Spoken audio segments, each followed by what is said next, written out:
what is the definition of a smooth criminal to you? Well, you got to ask him. He's the one to put. You put that. Yeah, I put that. Oh, I'm my the fault, homie. Oh, whoa. All right, my fault. I'm the publisher and What's the definition of I'm the narrator of that book, Okay, the Life of the Party, the Peter Shue story. I'll take you on a journey, on a trip, and describe to you a smooth operator, somebody who dresses, somebody who has respect, dignity, and class, somebody who's give the shirt off his back to another individual. Then on the other side of that is somebody who, a businessman, somebody who's takes his time to make things right to the T, to the T, and keep it strong. Oh man, Chill out, T. Please. Keep it strong. He might have to, early. He Oh, might don't keep hype it him. short. He out just the got gate. hit. He might get one out the No, gate. he's smooth, but just chill. In other words, I'm a professional gangster. Oh. Let's put it this Job way: title. ex-gangsters. That was then. This is now. Of course. Right now, we're trying to put it out there to the degree where kids and other people could learn from our mistakes. Right. You know, it's a different world out there. There's a lot of cameras out there. There's a lot of things that you should not do. It's all about dignity and respect. If not for you, for your family and another individual. Mm-hmm. So Peter's story is significant to the urban world, if not the world itself, because it helped an individual to learn certain aspects in a life that's, let's say this, it's nil void now. It's over. It's hustling is dead per se. You know, if you want to do a lot of time, hey, you know, be my guest. But hopefully you won't do as much time as he did, 21 years. But if you get into that, expect to do time. So I advise you to read a book, go to school, get a job. See, we don't judge people, so we don't care what you do in life. Like, you can do anything you want because you're a grown man, grown women. But I have one rule, and you should know that, because especially you, G-Money, because you did interviews with me before. Don't tell on nobody. I don't believe in snitching on anybody. No snitching. So if you snitch on anybody, stay the hell away Put from the me. mic a little closer to you. If you snitch on anybody, stay the hell away from me. And I don't care if it's you, my brother, cousin, whatever. That's I'm from the old school. We don't believe in telling. We don't believe in having sex with somebody else's girl. We don't do none of that. Respect. 10 Commandments. We want a respectful thing. But before we go further, I know you didn't know this, but you know, today's my mother's birthday, and she passed away in 2016. Oh, wow. So it came to my mind last night. So I just want to give a shout out to my moms and tell her I love her and miss her. Wow, Rest in definitely. peace to Mama Definitely Love, some man. love. Wow. Bless. That's real. So Wow, rest in peace. Happy birthday. real quick on snitching. Some people that speak on snitching, they say that if you're in the game, you can't snitch, but the like regular civilians are able to say how they feel. A civilian is What's your different. take on that? If it's a civilian, you know, if a lady's looking out the window, she see somebody get killed, and she's not telling, she's doing what society has taught her. Okay. But when you take make a decision to be in the game, then I don't care who you are, what you did. You might have been that nigga back in the day. You nobody now. And the whole thing is, too many people are covering up for these snitches. Once you snitch, you dead. That's it. You dead. And there's no point to go to single out any person and talk about him on all these interviews. Snitches are snitches. So I don't glorify these snitches. So if you start talking about them all the time, you keep bringing their name up. So that's why I don't go into names, because they don't deserve to be named. And most of them guys that they talking about that snitched and they looking for these alibis or excuses, they was nobodies anyway. None of them dudes was really high profile dudes. They was just in their little neighborhoods. Oh, they talked about. But I'm known for all over the United States. I'm a real gangster. You know what I'm saying? And I'm loved all over the United States because of my realness. So I go into a jail and they come bum rushing me 500 a deep. Snitches can't do that. They got to stay in their lane, so they stay in the PC. But you know, all this stuff is not being talked about. They talk about, yo, I didn't tell on this guy, but you told on somebody. You know, and flip, and they come to you with all these crying stories, but you have to look at this. If that was your son, because you just introduced me to your son, if that was your son they told on, your son got 20 years, how would you feel about that guy? I feel upset. Yeah. So the whole I thing hate is him. they can't come on these shows and make excuses. Oh, he didn't pay for my lawyer. Oh, he fucked my girl. Oh, he didn't write me. Nigga, that's all that is part of the code. You see them in the street. If you don't see them again, then it's over with. But the excuses they make for their talent is ridiculous. And we have to come together as a whole and realize, look at all the movies that's being done, all about snitches. When are they going to do a movie on real people? You got so many real dudes out there that was gangsters that deserve to get a movie on. And no, if you ain't even got to say, all right, Peter Shue. What about Underwood? Had Slave and New Edition. What about Guy Fisher? He had A Piece of Apollo. So you got to do your homework on all this. All these dudes was more famous than the ones that they doing movies on. And you know, they lie and say they was the biggest drug dealers. No, Frank Matthews was the biggest drug dealer to me because, you know, of what he was dealing with and what he got away with. But they were saying that I was the biggest one when I came home. No, I wasn't. I'm not going to sit here and lie to you. There's other people that should be reckoned with. There was a lot of good dudes out there that their stories should be told. And that's why I'm here today, because I'm pissed off about that. You have Fritz. They could have made a movie out of Fritz. You could have made a movie out of Icing him from Boy George case. You could have made a movie out of Lynch Mob. You could make a movie out of Pirate. You could make a movie out of Machete and them, Miko. There's so many good dudes out there that you could do movies on. Yeah, like Why Fat are we doing Stevie as well. Fat Stevie. You don't have to. The Supreme Team. You don't have to do a movie. Well, Chaz's movie might be coming out soon, and that's another good dude. You don't have to keep doing these movies on the vets. And then you got these rat lovers. That's why I stopped wearing certain people's outfits, because they letting these guys wear their outfits. All right, it's cool if they go in the store and buy your outfit, but they letting them wear your, like, here, wear my outfit, promote me. No, you can't do that. You ain't a gangster then. You ain't true to the game. And I'm starting to hate rat lovers more than I hate the rats, because they're the ones that's keeping them alive. They're the ones that make it comfortable for the rats to come out, Flip. They make it so they could come out in the neighborhoods and chill because, oh, it's okay. I told on Flip's son, but he's not mad at me. I'm upset. You see what I'm saying? I want that man gone. If you don't get killed, I want him out the town. You know, and that's sad that society is moving like that. All right, real quick. I see you come in a lot of aggression early. He's ready to. I'm ready. I told you I'm ready. You picked a touchy subject though. Yeah, I'm when it comes to that, I'm real touchy with that. So now, let's slow down a little bit. Let me know. All right, Before you something else that should cut you off. You know why? Because I was in the penitentiaries, Flip. Mm-hmm. I was in the penitentiaries where dudes ain't coming home no more. They got life. I seen guys like Prince from the Supreme Team walk by me, and I used to have to shake him sometimes. Say, "Yo, Prince, what's up?" Because he couldn't even see me. So I wonder what the hell is on his mind, or guys like him. I only did 21, so I can't tell you what a man doing life with what he's feeling. Just like a guy that did 5 years can't tell how it felt for me to do 21. You understand where I'm coming from? Right. So that's what I'm talking about. So that's why I feel the need to tell you all this, because this guy's never coming home. The kids is never gonna see him again. Because the baby mothers, once you in jail for a long time, they stop bringing the kids and everything. You know how the whole rotation goes. Oh, he didn't treat me good, so I'm not going to bring the kids to see him. Mm-hmm. So you got to wait till the kids get to 20-something, 30 years old, and maybe say, well, I want to go see my father. See, there's a lot to this that they don't expose. This thing is serious. And what's serious about it is the government is taking all our people off the street and put them in jail for life for those type of crimes.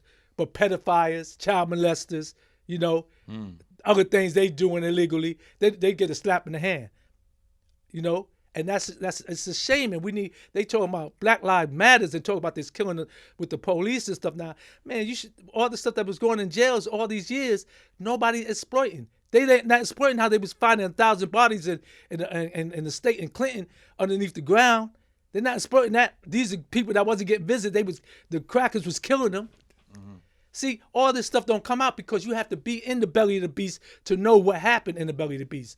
A lot of these journalists, they talk, all these the Al Sharpton type dudes, they talk. They don't know because they never was in the belly of the beast. That's real. I mean, what can you say behind it?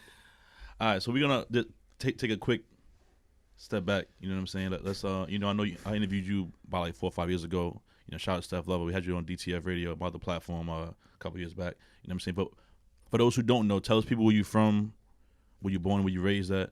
I'm from New York. A lot of people be claiming boroughs. I'm from New York. Now, if you say what part of New York, yeah, I grew up in the Bronx.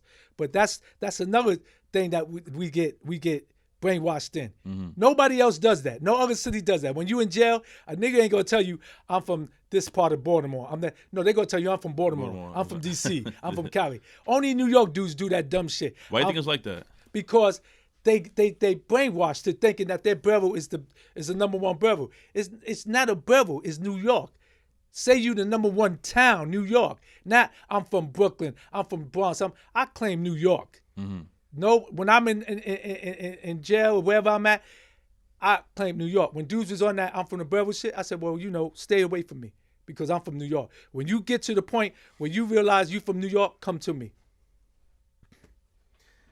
I can't let you move so fast. I watch your interview. Every time somebody asks about your childhood, you go into something else, but not up here. We want to know how it was like for you growing up as a child. We want to know about your mom and your dad. This is what we want to know. I watched 4. Okay. And every time somebody starts to ask you, you do that, what you do, and Well, go to another he said where I'm lane. from. I know, and he fell. I'm like, yo, he fall right into the Peter Shue. You touched the nerve in the very beginning with that, you know, snitching and this and Alright. that was got it. you. No, I grew up. That I was grew up you. in the Bronx. I grew up in the Bronx, the South Bronx. I grew up in Hunts Point, right, which was a rough neighborhood to grow up in. Anybody would tell you that back in the day, because it was probably one of the biggest drug areas because every block was making 100,000 a day.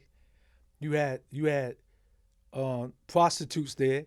This is before prostitutes was all over the other places. They was down in Hunts Point. You had stick-up kids. You had assassins living in that area. You had even stray dogs. I tell the story all the time. The dogs was vicious out there. I'm talking about real animal dogs. They'll chase you at 6 in the morning. My mother used to be hemmed up every morning, and I had to come out there with a baseball bat and chase the dogs away so she could go to work. That's how vicious Hunts Point was. And anybody would tell you that. And they had prostitutes. We had a midget prostitute. They killed her and threw her in a dumpster. Wow. It was a lot going on. They cut my man's head off, my man's brother's head off in front of me, one of the gangs, threw knives at his head on the garbage can top, and dragged his body down Hunts Point tied to a car. So you want to know how it was in Hunts Point? That's how it was. And you know why they killed him? Because he was coming to defend his little brother. Wow. So that's how it was back in the day. So take us through, like, what was like your average day like for you? Like getting up as a teenager, waking up in the morning. Like what was your average routine during that time? Well, you know, go to school, cut class, hang out, smoke some weed. You know, we used to call them joints back in the day. Smoke some joints. You know, I used to be cutting class when my mother and father was in the principal's office, so you know I had to get ass whippings for that. But Sound like you want to know about your early hustling days, rolling. the hustling days, I was selling. Before not yet. Slow down. Hold on, T. He was hustling since a little. I was Oh, selling, man. kid. I was selling joints in school, At what age? probably about 13, 14. And who pointed you?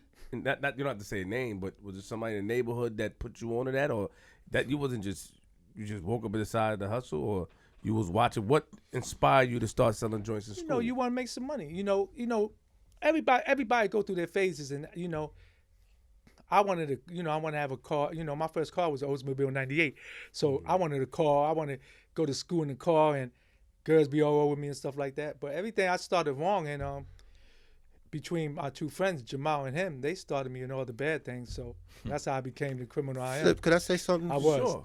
Back in the day, I'm from New York, and I grew up in Harlem, and I was infatuated with the game because they had teenage hustlers back in the day. They had Cisco, Fat Stevie, Noel, and there was millionaires as kids. You know what I mean? So that was influence on us. You know, you used to see other people. I mean, like the mailman, the postman. Then you see the hustlers who, you know. You see dudes with new just- sneakers. You see dudes with, back in the day, quarterfields and leather quarterfields, and, you want it, And then one girl told me, and this is a true story. I was in junior high school, and this bad Spanish girl, Flip, this girl was like a high school looking girl at junior high school. She had everything. So I've tried to talk to her. You know what she told me on the school bus? The school bus. She know what she told me, because the Tell bus me. used to have to take you to, it's a regular bus, but it goes from the express to your I borough. understand, yeah. So she told me, yo, why do you dress that way? When she told me that joint crushed me. I said, oh shoot. So our family was poor, so I had to dress. So I said, okay. So when I got my game up, started getting the outfits. When she tried to talk to me, I said, why do you dress that way? And I ain't never talked to her, but I wanted to talk to her so bad, but my pride said it. But after a year and a half, I got my game up. I'll step right back to her. Your parents, who was Chinese and who was black? My father was Chinese, and everybody in my family was gangsters at one time. So all the men. So my father was down with the Chinese people, and I never used to get to go see him like in Chinatown unless I was searched and everything, going to see my own father. So that's what it was. And Your father was part of the Chinese gangster? yeah. Don't ask me which organization, because I don't. If I knew, I wouldn't tell you, but I don't really Yeah, know. respect, understood. But all I know is when I used to go down there, I used to have to get searched to go see him. And then, he brushed me off because he always was cheating on my mother. So he'll give me some money to go play in the video games, in Chinatown. And that was it. He'll take me to eat, then send me back uptown. Yeah, were you close with him? Was your relationship, were you close or you wasn't close with him? Well, it depends on what you say by close, because really he made me the tough guy that I am, the toughness, because he really was like raising me. I couldn't understand it, but I understand it now, but he was raising me hard. Like even if I'm fighting in the street and somebody run over and say, yo, your son's having a fight, automatically you would say, that's your son. You go over to see what's going on. What he would say? Is he winning? So, and keep walking. So if I came in the house and I lost the fight or whatever, he said, what happened? And I said, well, the dude had a good left. But I was a skinny kid. All these kids was bigger than me when we was growing up. So he'll tell me, he said, well, you should have did this. You should have did that, So one time, my sister, I got shot in the eye with a BB, from this dude. So I had to go fight this dude. Now, this dude's 3-4 years older than me. I couldn't whip this dude. I knew I couldn't. It's like, you going there somewhere that you can't win, like court. You know what I'm saying? So I'm going in there. This dude whipped me up. I come back in the house, tell him what happened. He said, yo, tell me what happened. I told him. So next day, I had to go back out there and fight the dude again. Fought him again. He beat me again. So same thing. I'm lumped up. Third day, same thing. So the fourth time he made me go out there, and I can't, because that's how he was. Yo, you have to represent the family. So I come back in the house, and he said, so what happened? I said, what the fuck you think happened? He hit me with everything but the kitchen sink. I just went berserk. I lost it. And I never talked to him like that. So my mother looked at him, and he was shocked that I said that. He said, go to your room. And I went to my room, and she came to ice me down. But she said, yo, you got him going out there every day. He can't beat that dude. Why don't you go out there? She told him, you go out there. But he a gunman. He gonna go out there and kill the kid. So, it was left alone. But the whole thing is, that's the type of dude he was trying to raise. Somebody that, could deal with anything in life. And I appreciate it now, but I didn't appreciate it then. But, my mother and my grandmother spoiled me, so I got it good on that side. So your mom is black, and he's Chinese. Ni hao ma, Flip. Ni hao ma. How did they meet? My mother used to have a bar, and he came in. This is how crazy he is. He came in there, met her in the bar, and they started to talk, and boom, boom, boom. So she invited him over for dinner. She told me when he came over for dinner, this nigga had his suitcases and everything. He moved right in. Really? He wasn't playing around. Yeah, he was ready. He's ready. So then they had me. You the only child, or you got siblings? No, I got two sisters, and my two sisters is from different fathers, but they my mother's kids. Mm-hmm. I'm supposed to have a brother from him, but I don't know where he's at. So I don't know. Right here, shoot right here. What's your parents, T? What's your parents like? What do you mean what they like? Nationalities? What kind of people are they? Good people. Good people? Good people in heaven now. Okay. Okay, great. my pops was a number writer at one time, Mm-hmm. and my mother, she worked with the Department of Mental Health and Retardation. You know, they raised me, you know, to be a God-fearing young man. I went to Catholic school, Resurrection, in Harlem. Then I went to Mount St. Michael. Then I transferred to Brandeis because I thought I was a great ball player. I got a trophy from 5-star basketball camp home in the closet that Five UB, stars official. yeah, UB Brown gave it to me back in the day. It made me cry when he gave it to me. So, you know, I feel official basketball. But my calling, per se, was the street. I was more attracted to the street than ball. You know what I mean? Because at Brandeis, they called me a narcotic trafficker. So Why was that though? 'Cause your household wasn't as stable as well, or you just attracted to the my, streets? my father died when I was 17, per se. But like I said, I was attracted to the street at a young age, watching other young kids make millions of dollars down on 116th Street, like Fat Stevie, Cisco. I have a question pertaining to that. Thank you, G. Was it because your parents instilled, you said God-fearing, church in you? Because you know a lot of kids that have to follow, let's say, the church life, if you could say, you know, when they get out of it, they go crazy. Were they like that? Church every Sunday? You got to read, like, was it like that? I went to a Catholic school, had to go to church every Sunday, but I played bitty basketball throughout Harlem, and I got to know certain people, and I was attracted to those people. So my mother and father didn't know who I was actually hanging out with from time to time, you know, because I grew up in the age with this one and that one could whoop your ass, you know what I mean, if they catch you doing something in the street. But like I said, I was all over Harlem playing bitty basketball, this place, that place, and that's where I met, like, Cisco. All right, so At Peter, Church of the Masters. My fault to cut you. So Peter, so what's next for you now? You know, you growing up in this household, and you're dealing with certain things with your pops, and you're fighting for your siblings, and you know That's fire. what comes next? Well, you know, like I said, I was dipping into selling weed for a minute, and then, you know, when I start sniffing coke, we started sniffing coke at one time. Coke was like a what they call it, like a sociable high. Right. You go in people's parties, they have coke in the ashtrays and everything. So as I was sniffing coke, you know, coke costs more money. So we started robbing everything, and we used to go up to the Fever and the V71 and Hilltop, and we'll rob. We meet up, me and my crew, and we'll see how much money we made that day. We might meet up before we go out, and we might want to buy some outfits or rent a limo and get some.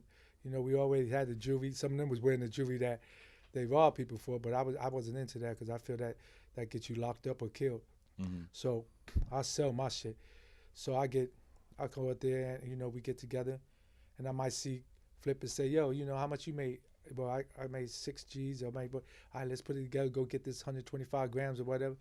We buy the coat, get the nice AJ Lester's outfits or the Layton's outfits back in the day, and we go up there looking like new money. So nobody know that we robbing shit. We was like drug dealers. So we go up there and getting high, and all the, you know, the loose ladies was in there, and we have a ball. So that led me in that, and then I went to jail my first bid for robbery. So. But you just said you wasn't into the robbery stuff. No, I just said I wasn't into keeping the jewelry. Oh, okay. I was robbing with them. I was probably the main one, running in spots. That's why I went to jail for armed robbery. So I run into spots and take the money, take the you know, we take drug dealers, we take the drugs, and we taking like stores, electronic stores or whatever. We take their jewelry stores, we take them. Number spots. I had a friend that used to run in the same number spots so much he didn't even need a gun. When he run in there, after a while, they just know he's coming to rob them, just give him the money. Wow. I thought that was funny, you know. So Yeah, one of our associates from sticking up a number spot, he lost his head in his hands too. yeah. Sad story. What you mean lost his head in his hand? They cut his head off, and cut his hands off. Yeah.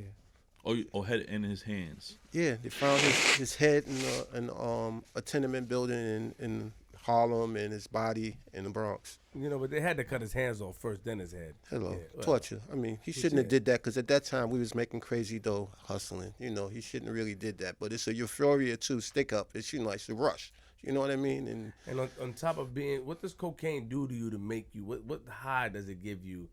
Like, do you feel no? I never, you know, like what high does it give you? What does it? It's do an to upper. you? It's upper. So you be open.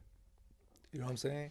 I mean, they say so many stories behind it, but I mean, we both was hitting that at one time. But I don't really, you know, some of the stories. I mean, because they used to say you put it on your shit and your shit stay hard all night. I try to put it like a whole gram on that shit. My shit, that shit ain't work for me. So I don't know some of these stories they told me, but you know. But there was one time. We was at Peter Shue had a party, right? And it was in I forgot, was it a New Year's Eve party? I know it was a Christmas party. It was a Christmas party. So I'm so high. This coke was so good. I'm so high. I go into the kitchen, and you know they got you know you had the dish rack where you put the dishes in when they you know after you wash them. Mm-hmm. I swear to God, I thought I saw a water bug like this big. Oh my! So I'm like, I pulled my 38 long out. That was my first gun. I pulled it out, and I'm holding the gun towards the dish rack, and Terry walks in, and he's like, "Yo," he said, "Yo, what are you doing?" I said, "Yo, Terry, there's a big water bug." I was stuck. So Terry said, "Yo, put the gun down." I said, "Yo, but Terry, you know," he said, "Put the gun down." So when I put the gun down, that nigga busted me in my ear. "Yo, what's wrong with you?" So he took me home. So I was like, "Yo, Terry, I can't go home like this."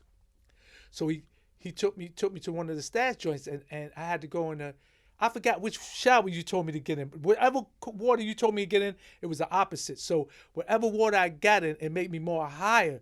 So I'm beeping him like crazy. So he called me back. He said, "Yo, what the hell you?" Because he wanted to go back to the party because he had a girl he wanted to take off. So I was like, "Yo," I said, "Terry," I said, "You gotta come back over here." He said, "What's wrong?" I said, "Yo, my heart's getting ready to bust out my chest." Yo, the shit was beeping so fast, so I messed his night up. It was all right because he's family, and that was that Cali connection. Cocaine back then. We had a connect, and he was bringing us bricks. So you know, I understand. That shit had no cut in it. That coke was crazy. At that was time. your first night doing it, or no? That was my first night going overboard like that. One time I was in the Van Parrot. I don't think Terry was with me in the Van Parrot, and I was so high, right? I was in the Van Parrot, and there's a bunch of us. You know, we got our weight up. We got all the jewelry on the money, and so my whole crew was with me, and they was like, "Yo, look at all these girls in here." I was like, "Yeah." They said, "Yo, we got all the champagne." I was like, "Yeah." They was like, "Yo, we gonna get some coochie tonight." I said, "Yeah." I said, "I just need one favor." So everybody was like, "What?" I said, "Yo, nobody leave me because I can't feel my legs. I can't move." So I had episodes like that. So everybody had to babysit me. But you know, it was you know. What age was that? How old were you? I was probably about 19 then. But yo, the whole thing is like, you know, that coke had me so messed up. And now I look at it, you know, because it's something I can laugh at, but it was some serious thing back then. That was real coke back then, not the coke Not that the they got in the fake coke, streets today, and Yeah. it's all cut up. You know, that was real cocaine. To the people that don't know what cut up mean, what does that mean? That's cut. No artificial preservatives added. Cocaine. And back in the 80s, they started putting anisotol in it, and that's like a plastic. It's thin coating of plastic. Cocaine is a drug that's like a lotion. I learned from this lady from the Cali Connect, you know, who I was, you know, doing business with. It's like a lotion. You should just rub it right into your hand like a lotion. Any artificial preservatives on your finger, you would know immediately that it's been cut with something. If it's grainy or, you know, rougher. Cocaine is like, it's a lotion per se, like a lotion. And they had this thing called cocaine that it'll give you the numb and the freeze. So I used to go in the disco fever with my bill, right? And I fill it up and I pass it out. And my man, he used to always pass the bill to everybody. So when it get back to me, this shit's almost empty. I'd be mad as hell.